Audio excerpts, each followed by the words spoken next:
بسم اللہ الرحمن الرحیم۔ السلام علیکم ورحمۃ اللہ وبرکاتہ۔ اللہم صلی علی محمد وعلی آل محمد۔ سیرت النبی صلی اللہ علیہ وآلہ وسلم۔ درس نمبر 82۔ پہلی بیعت عقبہ۔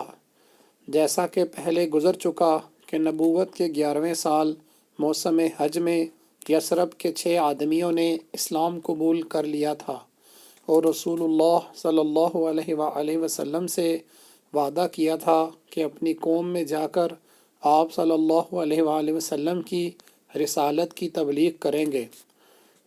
جب یہ لوگ اسلام قبول کر کے یثرب لوٹے تو ہر گلی کوچے میں حضرت صلی اللہ علیہ وآلہ وسلم کا تذکرہ ہونے لگا۔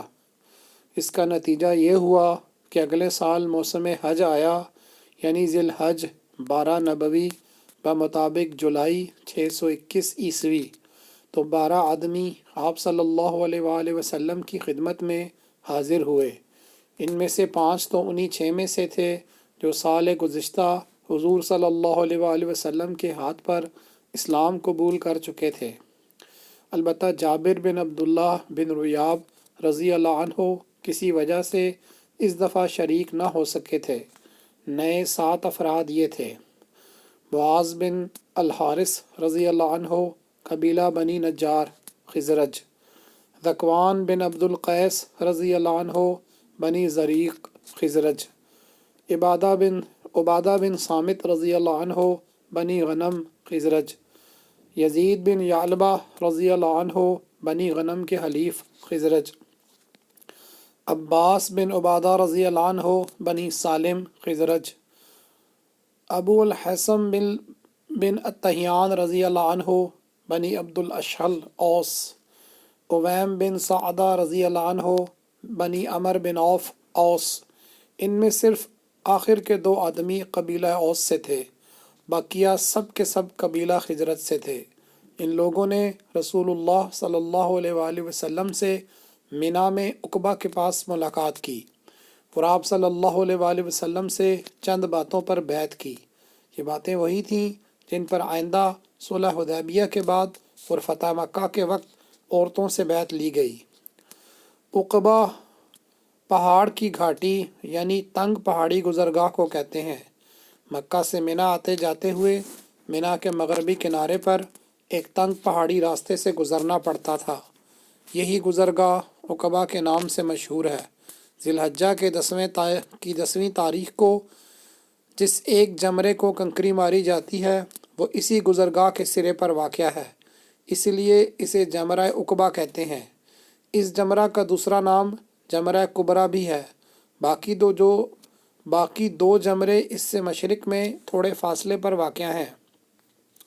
چونکہ منا کا پورا میدان جہاں حجاج قیام کرتے ہیں ان تینوں جمرات کے مشرق میں ہے، اس لیے ساری چہل پہل ادھر ہی رہتی ہے، اور کنکریاں مارنے کے بعد اس طرف لوگوں کی آمد و رفت کا سلسلہ ختم ہو جاتا تھا۔ اسی لیے نبی صلی اللہ علیہ وآلہ وسلم نے بیعت لینے کے لیے اس گھاٹی کو منتخب کیا اور اسی مناسبت سے اس کو بیعت عقبہ کہتے ہیں۔ اب پہاڑ کاٹ کر یہاں کشادہ سڑکیں نکال لی گئی ہیں۔ عقبہ کی اس بیعت کی تفصیل صحیح بخاری میں حضرت عبادہ بن صامت رضی اللہ عنہ سے مروی ہے۔ وہ بیان کرتے ہیں کہ رسول اللہ صلی اللہ علیہ وآلہ وسلم نے فرمایا، آؤ مجھ سے اس بات پر بیعت کرو کہ اللہ کے ساتھ کسی چیز کو شریک نہ کرو گے، چوری نہ کرو گے، زنا نہ کرو گے، اپنی اولاد کو قتل نہ کرو گے، اپنے ہاتھ پاؤں کے درمیان سے گھڑ کر کوئی بہتان نہ لاؤ گے، اور کسی بھلی بات میں نافرمانی نہ کرو گے۔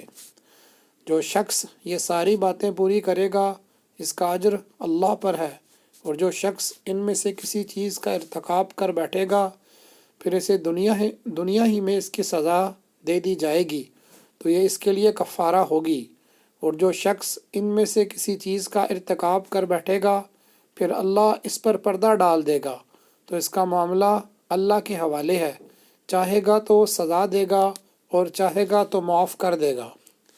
حضرت عبادہ رضی اللہ عنہ فرماتے ہیں کہ ہم نے اس پر آپ صلی اللہ علیہ وآلہ وسلم سے بیعت کی۔ آج کے لیے اتنا ہی۔ آئندہ کے لیے جاری ہے۔ جزاک اللہ خیرہ۔ السلام علیکم ورحمۃ اللہ وبرکاتہ۔